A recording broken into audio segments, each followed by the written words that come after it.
Я проповедую сегодня на тему, когда тебя забивают. Что тебе делать? Что делать, когда тебя забивают? Можно не писать, что делать. Но просто такая, когда тебя забивают, и многоточие впереди. Когда тебя забивают. 40 глава, Бытия, 23 стих. И не вспомнил главный винощерпий об Иосифе, но забил его. Но забил. Забил его. Забил о нем. Но вы думаете, а за что? За что его запомнить? За что его помнить вообще? Да? Я вам расскажу эту историю. И если вы читаете чуть-чуть раньше, вы обнаружите, что Иосиф был человеком богобоязливый, боящийся, но который из-за того, что он не хотел грешить с женой начальника, жена начальника хотела побить с ним, а он говорит, я верующий. Верующие такие вещи не делают, потому что я боюсь Бога моего, и потому что я не хочу грешить против твоего мужа. Я не хочу быть с тобой. И она сказала, ты позорил меня, ты такой маленький раб, и не хочешь быть со мной, вот я тебя сделаю. И что она сделала?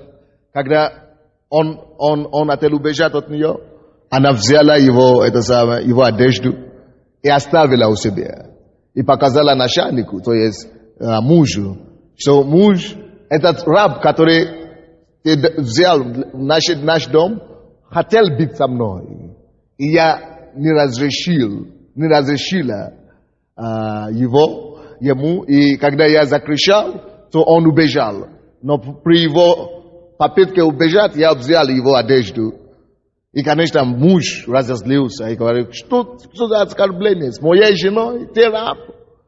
И взял этого верующего Иосифа и положил в тюрьму, посадил, короче. Это было очень больно, правда? Это очень несправедливое решение, несправедливая тюрьма. Но ничего, он был верующий, и написано, что Бог был с ним, даже в тюрьме. Поэтому благодаря тому, что Бог был с ним в тюрьме, Бог ему дал такую мудрость и дал дар истолкования снов. Вы знаете, что есть разные дары духовные, которые Бог дает людям. Допустим, когда я стою здесь и говорю, что у кого-то есть... Сейчас Бог мне показывает, что у кого-то есть в зале проблема с веной. Я не знаю, это не расширение вен, но возле вашей колени, вот с этой стороны, левой ноги, и тянет вас, как будто тянет вас, это мейса или что такое. Есть ли такое в зале? Да, положите руку и скажите, Господи, именем Иисуса, я принимаю свое исцеление. Есть другой человек, сейчас Бог мне показывает, у кого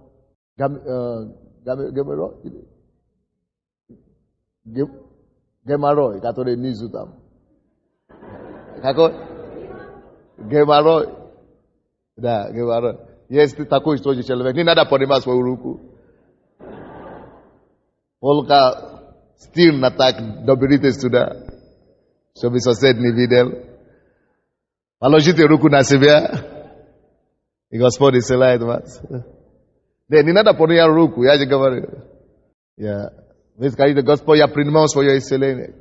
Допустим, это тоже есть дар. Это есть дар слова знания. Дар Духа Святого. Когда Дух Святой живет в человеке, он может проявлять себя несколькими путями.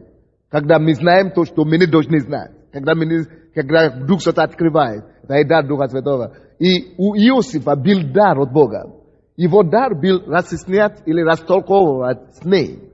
И были с ним в этой темнице, тюрьме, два человека, которые были раньше государственными деятелями, которые были правыми руками царя, фараона. Один из них, винопир, да? Винощерп, и другой кто? Хлебодар. Хлебодар, тот, кто приносит хлеб фараону, и другой, тот, кто наливает ему вино. И они были, наверное, что-то делали неправильно, и их посадили. И они были в одной тюрьме с Иосифом. И однажды Бог дал им обоим в один день сон. И они не могли истолковать эти сны. И Бог дал Иосифу истолкование. Он истолковывал, хлебодар, что его убьют на следующий день, что снимут через несколько дней, что снимут его голову. Извините, опять Бог мне показывает зубы. У кого эти зубы болят? Правой стороны рта. Положите руку и говорите, я принимаю сверхъестественное исцеление. Я принимаю исцеление, я принимаю пломбу от тебя. Мы же видим, что кого-то Бог запломбировал недавно здесь зубы. Где эта сестра? Инстанте. Как вас зовут? Тамила? Вот сестра Тамила, только что недавно, 2 недели назад, 2 зуба, она собиралась идти к врачу, чтобы запломбировать. И она была в церкви. Бог ставит пломбы. Сейчас даже не похоже, что у нее там были дырки. Так что вы тоже примите свое исцеление сегодня. Во имя Иисуса. Сверхъестественные пломбы. И исцеление. Короче. И это была правда. Это сон сбылась. То есть, действительно, через несколько дней убили этого хлебодара. Но винопир,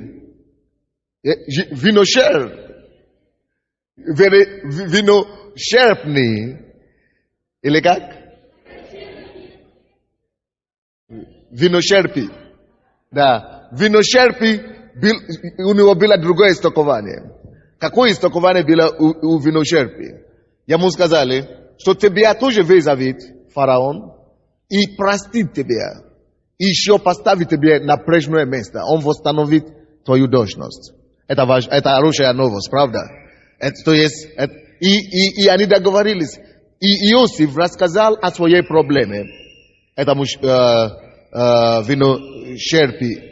И рассказал ему, что у меня такая проблема, меня здесь посадили несправедливо. И я прошу тебя, когда ты начнешь работать опять у царя, упомни обо мне ему. Упомни царю обо мне, чтобы он мог меня отсюда вывести. А тот говорит, конечно, если твоя сон, если это сон, твое истолкование сбивается, обязательно я тебя найду, ты что, я тебя сам выведу. Я молодец, как люди обещают иногда. Но, как написано, вот результат этого обещания мы видим здесь 40 глава и 23 стих. И посмотрите, и читайте вместе. И не вспомнил главный виношерпи об Иосифе. Он не вспомнил, хотя его освободили на самом деле. Это истолкование оказалось правильное истолкование. Его освободили, но забил. И он не вспомнил об Иосифе, но он забил его. Братья и сестры, это есть популярная проблема. Это есть общая проблема. Это есть проблема, с которой можно встречаться почти везде, повсюду, каждый раз. То есть, постоянно мы сталкиваемся с такими ситуациями в нашей жизни, когда кто-то забивает нас. Это бывает. Кто-то родители забили. Не то, что забили, что он существует, но забили помочь ему. Кого-то забил, друг или партнер по работе. Мы сделаем большие деньги, а потом поделим пополам. Я тебе помогу, дай мне деньги, я закручусь, и потом тебе помогу. Закрутился настолько, что он не вспомнил друга. Может быть, вас забил не просто партнеры, но коллеги на работе или в доме. Может быть, вас забили соседи или богатые родственники. Вы рассчитываете на них, вы думаете, что вот это родственники мне помогут. У них есть деньги, потому что они успели, они тоже мне помогут поняться. Но они забили вас. То есть часто в жизни бывает. Иногда бывает даже, что муж забивает жену, когда у него получается в жизни. Или жена начинает забивать о муже, когда у него получается в жизни. То есть это проблема, которая, старая проблема, но это еще актуальная проблема сегодня. Что ты делаешь? Или как ты себя чувствуешь, когда тебя забивают? Хороший вопрос. Вопрос на размышления. Как ты себя чувствуешь? Особенно, когда тебя забивает человек, который тебе обязан, который тебе должен. Допустим, в этом случае, я думаю, что это виночерпий, он очень обязан Иосифу. Кто думает, что он обязан на самом деле? Потому что это благодаря Иосифу его вывезли отсюда. Благодаря Иосифу. Может быть, даже благодаря Иосифу Бог дал этот сон, который потом сбылся. Но он забил о ней. Когда нас забивают, это порождает разные чувства в нас. Когда нас забивают, многие люди, вы знаете, что они делают? Они начинают обижаться на этих людей. О, я больше с этими родственниками никогда не буду дружить. О, я больше с этим парнем, с этим моим бывшим партнером никогда не буду вообще. Все, мы враги на всю жизнь. Кто-то скажет, а этот бывший муж, вообще он уже мой враг на всю жизнь. То есть это есть такая обида, которая, это есть такая практика, такая обида, которая может рождать в нас обиду на самом деле. Это может порождать в нас не просто обиду, иногда это порождает в нас разочарование в жизни. Некоторых людей, потому что их забили, они их забили когда-то, они теперь вообще никого не хотят верить. Это тоже порождает в нас неверие в людях. Это порождает в нас такое чувство, что у меня уже ничего не получится. И нежелание идти вперед. Разные чувства бывает, когда нас забивают. Очень много, наверное, бывает случаев, когда парни забивают от девушка. Они обещали, они гуляли вместе, встречались, а потом мы поженимся, а потом вдруг его нет, он исчез. Или наоборот, девушка забивает на парня, она исчезла. И мы очень часто носим это чувство ранее в себе. Обиженные, злые на весь мир. Но это не то, что Бог хочет, чтобы мы имели. Это есть нормальные чувства, это не нормальные чувства, когда вас обижают, но это очень распространенное явление. Когда вас обижают, вас забивают. Но, братья и сестры, это не всегда плохо. Скажи, это не всегда плохо, когда тебя забивают. Это не всегда плохо. Первое послание Коринфянам, 13 глава, написано, что искушение, которое постигло вас, не иное, как человеческое. Это то, что происходит со всеми людьми.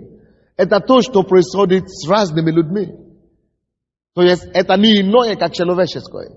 Это искушение не иное, как человеческое. То есть, это бывает. Это люди такие. Люди несовершенные. Люди бывают разными. Аминь.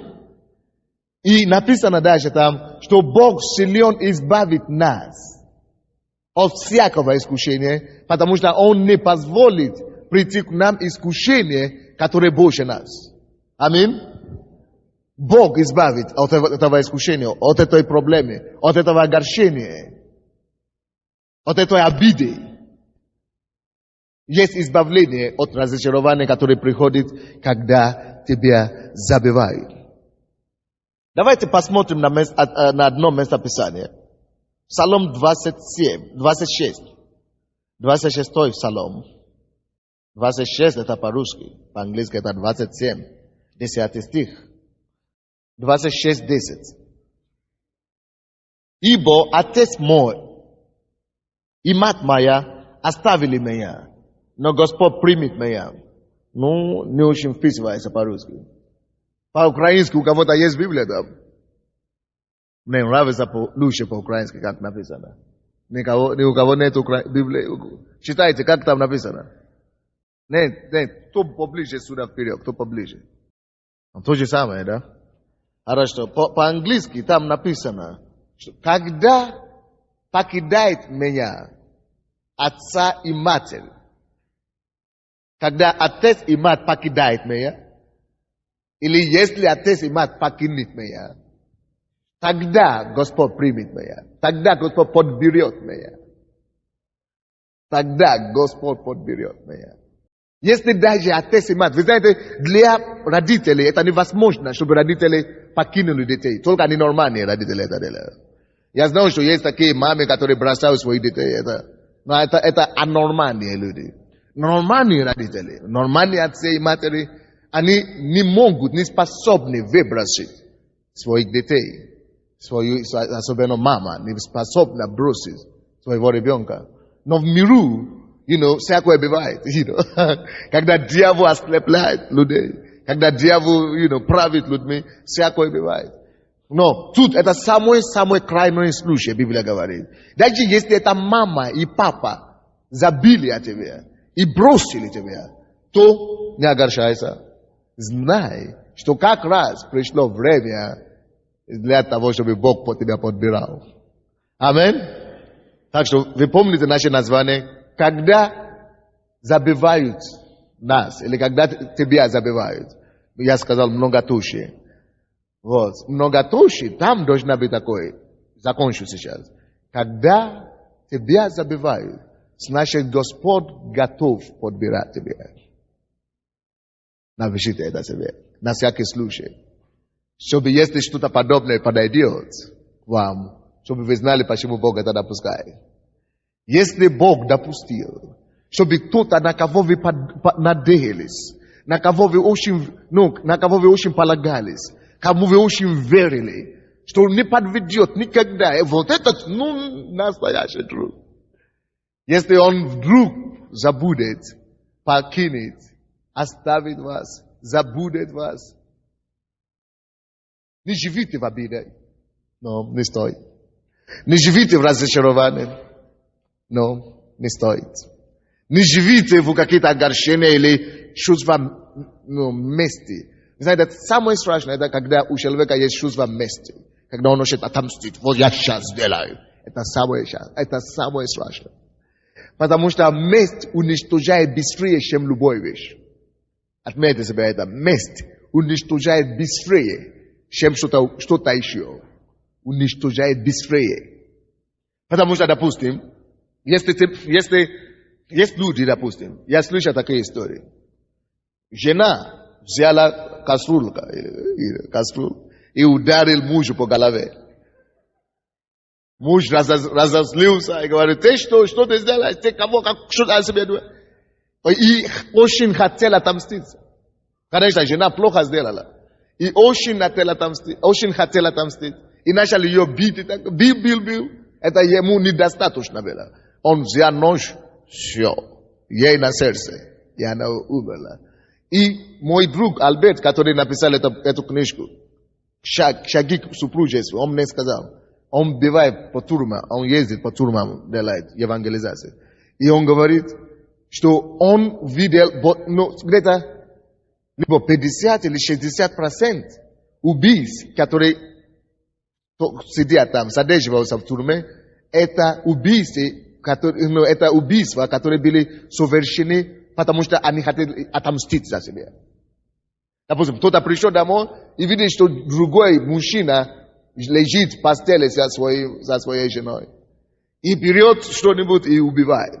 Он не знал, что убьет. Месть разрушает быстрее, чем любого греха. Месть может тебя разрушить. Так что никогда, вообще не позволяй этому чувству мести прийти в тебе. Никогда. Я знаю женщины, которые стали проститутками только из-за чувства мести. Потому что когда им было 16-17, кто-то огорчили, кто-то разочаровали.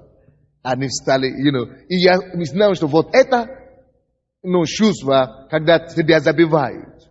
Вот это есть одно из чувств, которое больше и быстрее всего порождает в нас месть.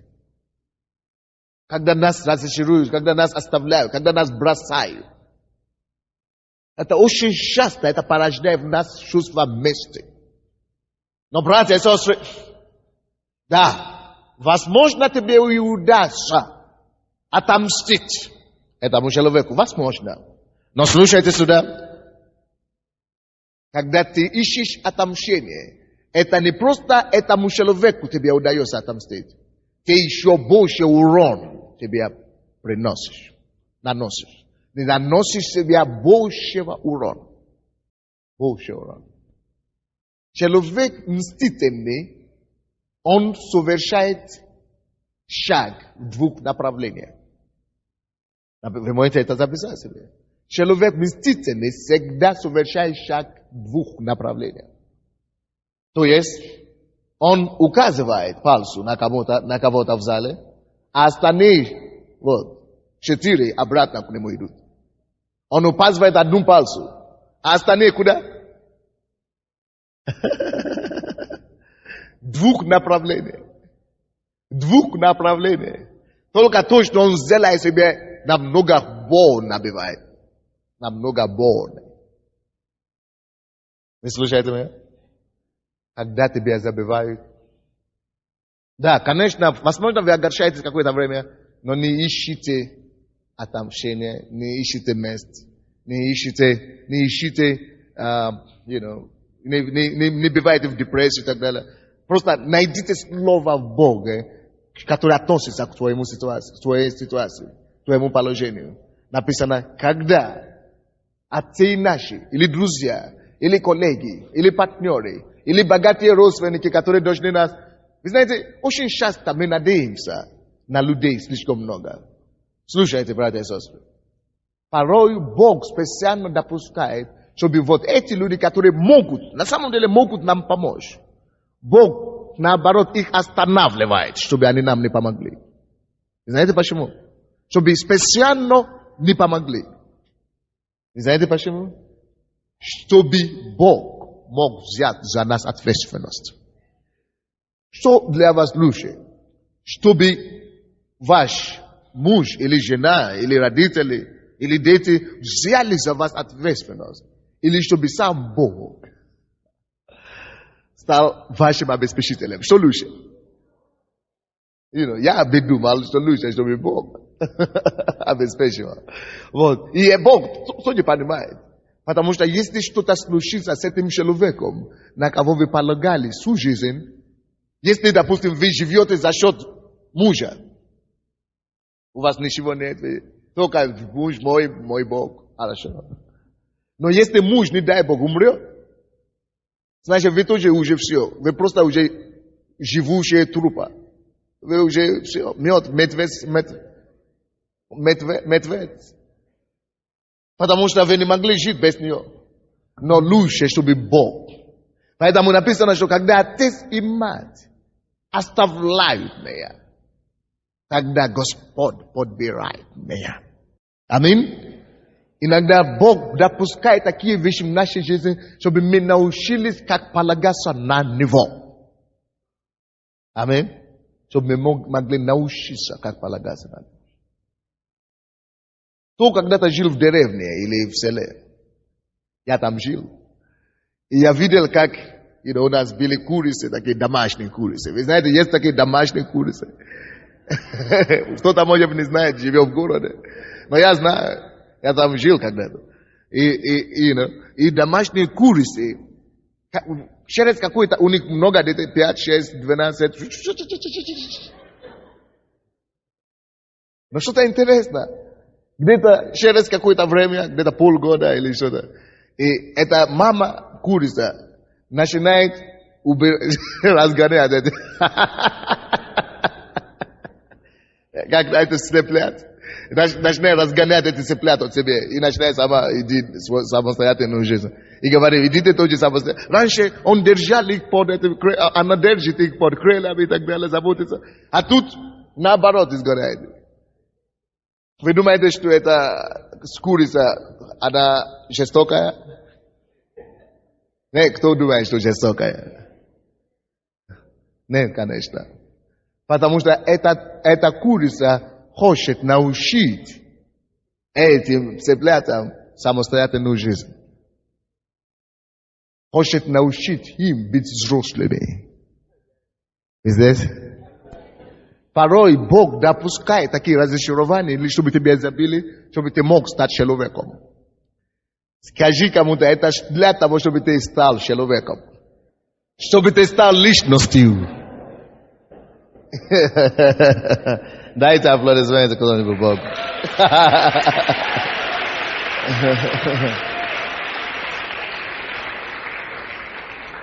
Чтобы ты стал личностью. Потому что Бог, Он никогда не забудет тебя.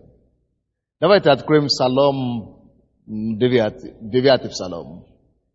9 Псалом. Так, я говорю, Господь никогда не забывает нас. Потому что когда наши друзья, родственники, близкие оставляют нас, тогда Он подбирает. Посмотрите еще раз, 9 Псалом, 10 стиха. И будет Господь прибежищем угнетенному.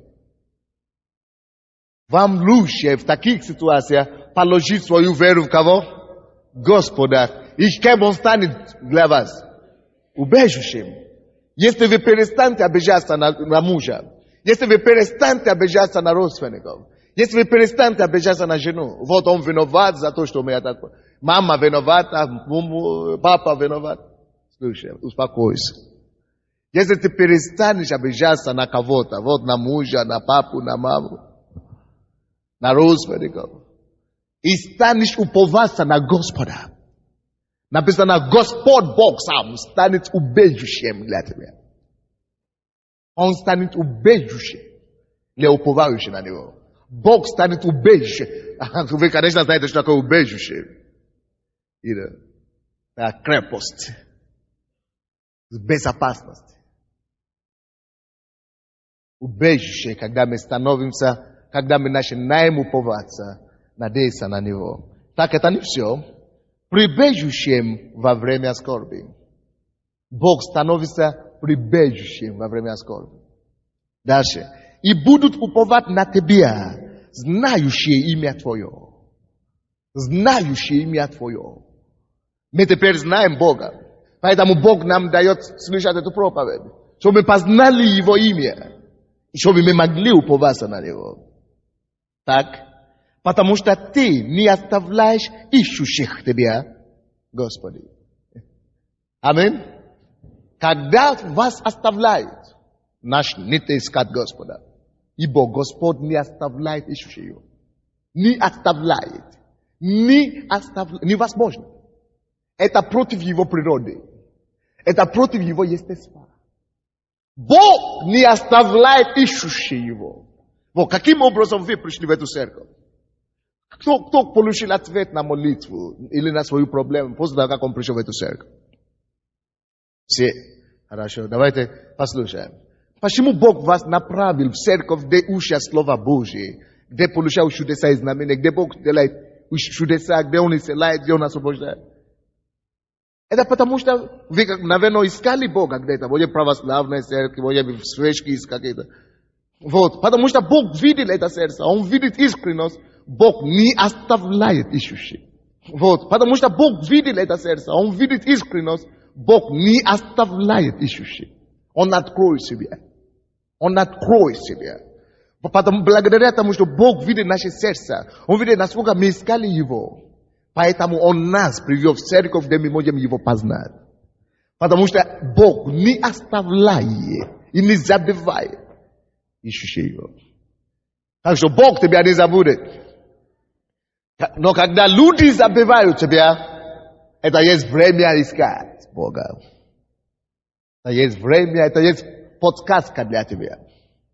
Когда кто-то тебя оставляет, разочарует, оставляет, забывает, бросает, это есть подсказка начинать искать Бога. Это есть что? Подсказка начинать искать Бога. Это есть что? Потому что Бог уже, это значит, что Господь уже проявляет интерес в тебе. Это значит, что Господь уже проявляет, Он уже принимает решение быть тебе прибежищем. Поэтому Он тебе дает сигнал, чтобы начинать искать Его. И для того, чтобы ты мог быть в этом прибежище, Он позволяет, чтобы кто-то тебя разочаровал. Он позволяет, чтобы тебя оставили. Он позволяет, чтобы тебя бросили, чтобы Он мог тебя подхватить. И ставить тебя в Его прибежище. Скажи, слава Богу. 11 стих говорит. И будут уповать на тебя, знающие имя Твое, Господи. Потому что Ты не оставляешь ищущие Тебя, Господи. Живущие на Сионе, возвещайте между народами дела Его, ибо Он взыскивает за кровь. А если кто-то несправедливо, вот как виночерпи, несправедливо забили тебя, разочаровал тебя, бросили тебя, угнетали тебя, написано, Господь взыскивает за кровь. Он есть отмститель, не мы. Он есть мститель, не мы. Бог есть мститель, но не мы. Если даже кто-то тебя обидел, обижал и так далее, до смерти, отдай это Богу. Скажи, Господь, я не буду искать самому отомстить этому человеку. Нет. Я сам не буду отомстить. Господь, Ты произведи суд на него. А написано, что Господь не просто произведет суд, Он будет взыскать его. Он взыщет их. Очень часто мы даем дело в милициям. Что милиция производит как-то розыск. И розыски никогда не бывает. Не находят. И часто не находят. Но Бог, кто из вас знает, что Божий розыск всегда эффективный? Всегда эффективный. Мои первые 8 месяцев на Украине я был ограблен. Моя квартира была ограблена 4 раза. 8 месяцев только жил. И 4 раза меня ограбили. Я первый раз сообщил милицию. Потому что я работаю на телевидении. Директор говорит, нет, надо сообщить милицию. Я сообщил, хорошо. До сих пор ни слуха, ни муха, ни нуха. Я думаю, ни муха говорят. А оказывается, ни нуха говорят. Ни нуха, ни слух. Ни туха, ни дуга. Ни духа. Ни духа, ни что? Да, ни духа, ни слуха. Ни духа, ни слуха. Я сказал, Господь, я понял. Я же верующий. Все. Пускай милиция забивает, но я отдаю их в Твои руки. Я отдаю их в Твои руки. Потому что Бог взыскивает за кровь. Он ищет, чтобы отомстить. Он найдет. Он свой розыск высвободит, когда ты отдаешь в его руки. Аминь. И после этого, вы знаете, что Бог начал делать? Бог начал приводить в мою церковь воров. Начал спасать их по одному. И это для меня устраивает. Это меня устраивает. Я не хочу, чтобы они сидели в тюрьму и выходили и стали еще ворами. Пускай придут покаяться. Станут лучшими братьями и сестрами.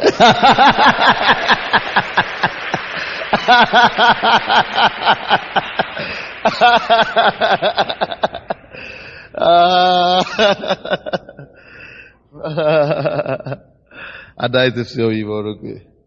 Аминь. Вот, если нужно отомстить, он отомстит. И написано, он помнит их. Он помнит тебя. И не забывай вопли угнетенных. Не забывай вопли угнетенных. Не забывай вопли угнетенных. Не забывай вопли угнетенных. Аминь. Так что иногда, когда люди забывают нас, Бог нас не забывает. Люди забывают нас только ради того, для того, чтобы Бог мог подбирать нас. И второй, иногда Бог позволяет, чтобы нас забили, чтобы избавить нас от проклятия. Откройте, пожалуйста, Иеремия 17:5. Иногда Бог позволяет, чтобы нас забили, чтобы нас покинули, чтобы нас оставили. Чтобы о нас не помнили. Знаете почему? Чтобы разрушить над нами проклятие. Чтобы избавить нас от проклятия. Согласно Иеремии 17:5. Так говорит Господь, написано. Проклят человек, который надеется на человека, и плут делает своей опорой, и которого сердце удаляется от Господа. Если человек делает другого человека своей надеждой и опорой в жизни. Это еще не страшно. Только беда ждет его, потому что Бог может его не подбирать. Но еще страшнее, и это становится проклятием. Слушайте внимательно теперь. Послушайте. Когда человек не просто делает человека другого опорой своей жизни, но если он начинает делать человека своей опорой и плод своей надеждой, до такой степени, что он начинает удаляться от Бога, что мне Бог не нужен. То есть, зачем мне Христос, зачем мне церковь, зачем мне Бог? Тогда автоматически человек впускается в проклятие. Автоматически. Поэтому и написано там, какой стих, 7 стих, да? 5 стих, что проклят всякий, делающий человека своей опорой и надеющийся на плод, так, чтобы удаляться его сердце от Бога. Вы знаете, есть такие люди. Допустим, одна женщина, она в инвалидной коляске сидит. То есть, она инвалид. И верующая церковь подошла к ней. И говорит, женщина, сестра, женщина, как ее зовут там? Придите в церковь. Мы помолимся за вас, Бог исцелит людей. Примите Иисуса. Но зачем мне Иисус? У меня муж есть. Мой муж это мой Бог. Граница, ее понимание не больше того. Поэтому она и сидит и не может стать. Бог не может, и Бог не имеет возможности ее исцелить. Потому что она делает человека и плод опоры своей. Это есть проклятие, автоматически. Допустим, наша семья, когда я был маленький, 6 лет, я ходил в школу, и машины обслуживали нас. Наш первенец, мой старший брат, он был уже в это время директором Института международного отношения. Это не как здесь, который зарплату маленький получает. Там он профессор, он получает много денег. Получал. И нам было обеспечено все. А его младший брат был секретарем министра экономики нашей страны. То есть они были, все нормально было. И мы, конечно, не нуждались в Бога. Мы просто ходили в церковь, чтобы ставить свечки. Как все, Бог не до Бога, все у нас есть. Вы знаете, это есть проклятие. Потому что через несколько лет, когда я еще был маленьким, за полгода, за 6 месяцев, мы не знаем, что это, проклятие или это колдовство. За 6 месяцев, вот их было 3. Была еще одна женщина среди них, которая была бизнесменкой. Она была одна из самых преуспевающих бизнесменкой в нашей стране. За полгода они все погибли трагически. Одна, вот эта женщина, бизнесменка, попала в аварию насмерть. Они ехали с ее похороны. Младший, который секретарь министра, он тоже попал в аварию насмерть. А один, который остался, в институте международных отношений, он так огорчился, он так заболел, он не мог понять. Он говорит, почему? Где Бог? Почему? Мы же не были верующие. Он отказался кушать. И он говорит, почему? Как это может быть? И начал призывать имя его брата. А почему ты оставил меня? Как? Мы договорились, у нас много планов. Каждый день так говорит. Не ходил на работу, депрессию. И через полгода, 5 месяцев он умер. Полгода потеряли все ведущие. И после них остался только человек, который был на 3-м курсе, 3-м классе. 3-й секундарный, 8-й класс. Это 8-й класс. То есть школьник. Мы все были школьниками остальные. Потеряли все. Только после этого мы начали искать Бога. Если бы эта трагедия не была, мы бы вообще не познали Бога. Я бы не знал, что есть такой Бог. Потому что не до Бога. То есть такие люди. Но это проклятие. Это проклятие, когда человек удаляется от Бога. Только потому что он делает свою опору и плод. Но это трагедия. Это трагедия. Я знаю, что я вам говорю, это с собственного опыта. То есть, поэтому иногда Бог хочет избавить нас от этой трагедии. И поэтому Он делает так, чтобы люди, на кого мы полагались, чтобы они отказывались от нас. Вы слышите меня? Иногда люди отказываются от тебя и забывают тебя не потому, что Бог тебя не любит. Это наоборот, потому что Бог тебя возлюбил. Потому что Бог тебя возлюбил. Потому что Он решил тебя избавить от проклятия. Кто-нибудь здесь? Так что не всегда это есть трагедия, потому что то, что для тебя кажется трагедия, для Бога это есть божественный план. Для Бога это есть что? Божественный план. Божественный план. Так что скажи, слава Богу, что обо мне забыли.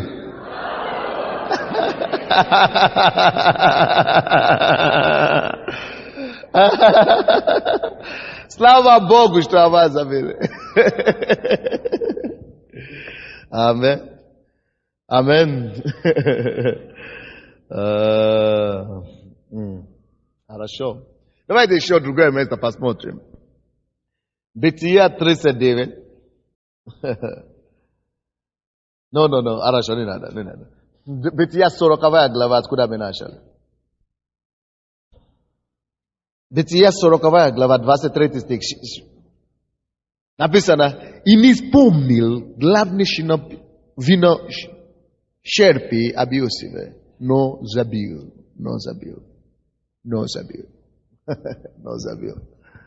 Слава Богу, что он забил. Слава Богу. Благодаря Иосифу этот виночерпий стал свободным. Он получил положение и должность опять. И забил Иосифа. Но слушайте сюда, есть кое-что там интересное. Слава Богу, что он забил. И я вам скажу, что в этом случае это сам Бог позволил, чтобы виночерпий забил ее. Знаете почему? Потому что человеческая помощь всегда ограничена. Человеческая помощь всегда имеет границу. Если он мог, если бы он вспомнил его, он мог бы помочь, но только настолько. Но Божья помощь, в отличие от человеческой помощи, безграничная. Понимаете меня? Я вам докажу это. После того, как его забили, по-видимому, Бог хотел вернуть Иосифа к месту, где он начнет опять полагаться на Бога. Потому что, вы помните, когда Иосиф сказал этому виночерпию, чтобы он вспомнил о нем. Вещи там написано. Что когда тебя царь поставит высоко, вспомни обо мне. Он ищет человеческую помощь. Он делает человека его надеждой. Он ищет избавление с этой тюрьмы от человека. Он думает, он полагается, вместо того, чтобы просто использовать свой дар, просто использовать это и не просить помощи. Очень часто многие из нас, даже проповедники, даже лидеры в церкви, очень часто мы начинаем использовать свой дар для личной симпатии, для личного благословения. Есть такие люди, которые говорят, я помолюсь за тебя, но ты мне дай $100, $1000. Я помолюсь за тебя, но ты мне дай 10% или 20% от своей зарплаты. Дай мне лично. Я помолюсь за тебя, когда Бог сделает, что ты сделаешь мне, а мне что? Подаришь мне костюм. Бог не хочет, чтобы мы были такими. Это то, что Богу еще нужно было исправить у Иосифа. Поэтому Бог знает, что это не время ему выйти с этой тюрьмы. Вы слышали? Бог знает, что у него еще есть характер, несовершенный характер. Поэтому Бог знает, что ему еще надо побить там чуть-чуть. Чтобы дать снова. Но вам не надо бить там, потому что мы уже проповедуем, сразу доходит. Так что живите по этому слову. Короче, И Бог, с одной стороны, не хотел, чтобы он использовал свой дар, чтобы просить помощи у людей. Но с другой стороны, Бог хотел, чтобы Моисей, чтобы Иосиф всегда полагался на него. Всегда полагался на него. Потому что до того времени Бог во многом проявлял себя Иосифу. Давайте посмотрим 39 главу, посмотрим пример того. 39 глава, 21-23 стихи. 39 глава, 21-23. И Господь был с Иосифом и простер к нему милость. Видите, что Бог сделал? Простер милость к Иосифу. Это еще раньше до того. Ибо Господь был с ним. Когда Господь с тобой, Он всегда посылает сам милость к тебе. Вы слушаете меня? Когда Господь Бог с тобой, Он сам сверхъестественно будет посылать милость к тебе.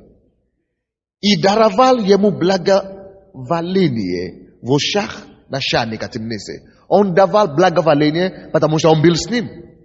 Аминь. 22 стих. И отдал начальник темницы в руки Иосифу всех узников, находящихся в темнице. И во всем, что они там не делали, он был распорядителем.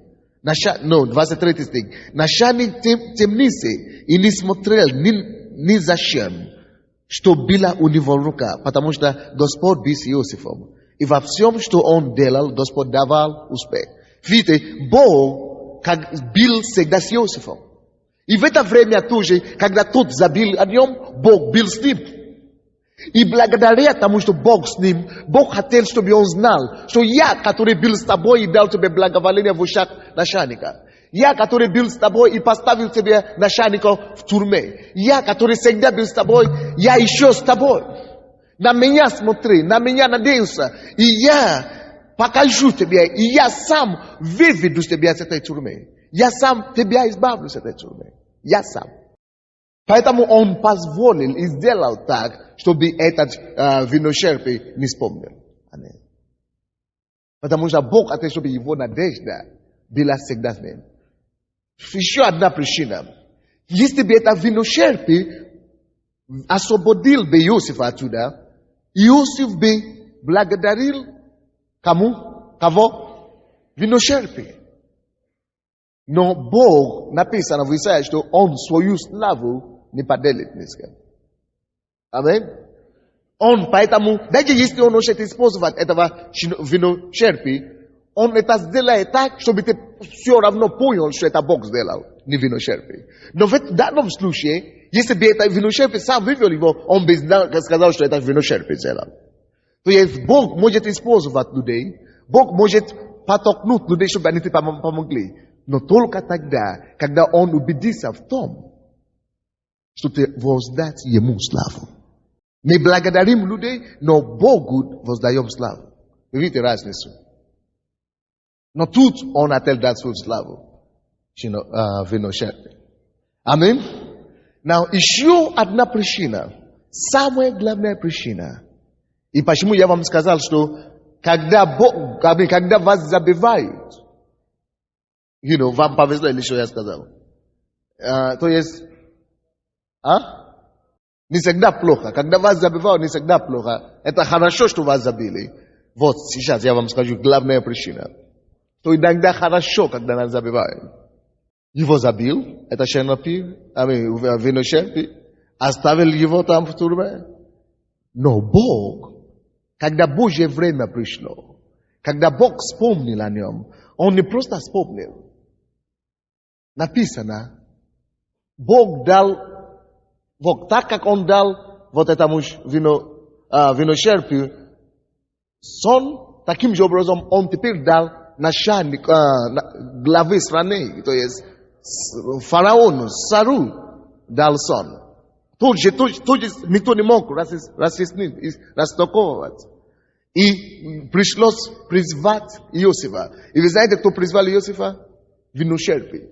Чтобы он не был. То есть теперь это уже таким образом, чтобы он не воздал славу, что это он его освободил. Но фараон узнал о нем через виночерпий. И фараон призвал Иосифа, Иосиф пришел и сделал это истолкование. Но, заметьте себе, это сейчас у меня сейчас нет времени, чтобы открыть, но это 42 главе. Или какой главе там? В 42 главе должна быть. Во 42 главе, когда, после того, как Иосиф истолковывал фараону этот сон, заметьте себе, что он не спросил уже ничего. Когда виночерпий это сделал, когда он еще не возрос в духовном вещах, когда он еще был младенцем в духе, он говорит, ты знаешь, я тебе помог, помоги мне тоже. Контракт. Ты меня вывести из тюрьмы. Но теперь, когда он уже возрос в духе, он помог царю. Он истолковал этот царь. Это 41, по-моему, да? 41, тот же самый, да, это 41 на самом деле. Он истолковал этот сон и не спросил за себя ничего. Он говорит, царь, найдите человека, кто будет этим заниматься, а я ухожу обратно в тюрьму. И царь говорит, нет, тебе нельзя уйти обратно в тюрьму. Потому что ты мне помог, я хочу тебя поставить моим заместителем. И я хочу разделить все мое богатство на 2 части. И царь разделил все его богатство на 2 части. И дал 1 часть Иосифу. Потому что он дождался свое время. Какой урок тут? Послушайте внимательно. Если бы виночерпий освободил Иосифа, то Иосиф был бы лишь на свободе. Может быть, он где-то бы работал опять рабом в доме кого-то. Но когда Божья, то есть человеческая помощь всегда ограничена.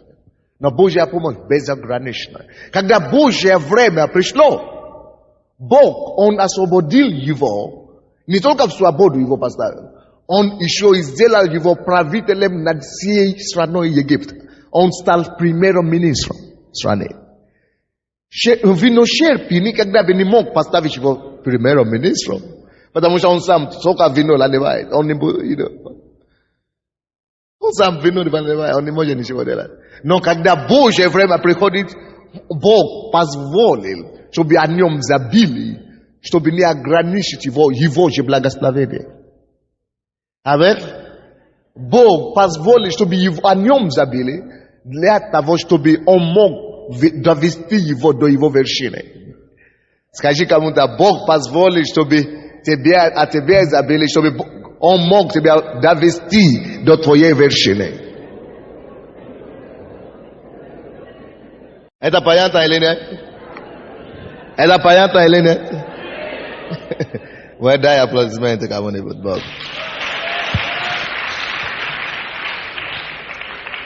Аминь. Скажите, пожалуйста, после того, как Бог освободил Иосифа, тут теперь должен кому помогать? Тут теперь должен кому помогать?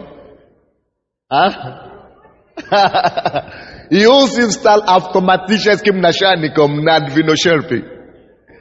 Автоматический начальник над виночерпий. Аминь. Так что слушайте сюда. Когда тебя забивают, это потому что Бог готовится подбирать тебя. Когда тебя забивают, это потому что все, Бог помиловал над тобою. И Он носит тебя воздвинуть голову. Вы здесь? Поэтому не позвольте обиду проникнуть в ваше сердце. Не позвольте огорчению войти в ваше сердце. Тем более не позвольте мщению, месть подойти к вам. Не позвольте. Не позвольте. Давайте преклоним нашу голову и скажем Господу, я прощаю всех. Я прощаю всех, кто обидел меня. Я прощаю всех, кто забил обо мне. Я прощаю всех, кто огорчил меня. Я прощаю и опускаю всех, кто забил меня. Я прощаю всех, Господь. Я благословляю их. Я не буду отомстить. Я не ищу Божьей мести. Я не ищу мести, Господь. Я не ищу отомстить сам. Я доверяю Тебе все. Я доверяю Тебе возвращение мое. Я доверяю Тебе, Господь, мою жизнь. Я доверяю Тебе, Господь, твою жизнь. Я хочу, чтобы вы знали, что вы не поняли эту проповедь до конца еще. Вы поймете после того, как вы послушаете в кассетах где-то 3-4 раза еще. И не только эту проповедь, вообще. Когда я проповедую, вы думаете, все, кажется, что все понятно. Не все. Не все еще. Поэтому мы продаем аудиокассеты и видеокассеты, чтобы все стало понятно. Ну давайте преклоним нашу голову дальше. Просто поговорите с Богом о своей жизни. Скажите, Господь, я не хочу делать человека опорой больше. Я не хочу делать плотью упование мое больше. Я хочу уповать на Тебя. Я хочу доверять Тебе за свою жизнь. Помоги мне, Господь. Я жду возвращения только от Тебя, мой Господь. Только от Тебя, мой Господь. Только от Тебя, Господь. Только от Тебя, Господь. Только от Тебя я жду возвращения. Будьте благословенны.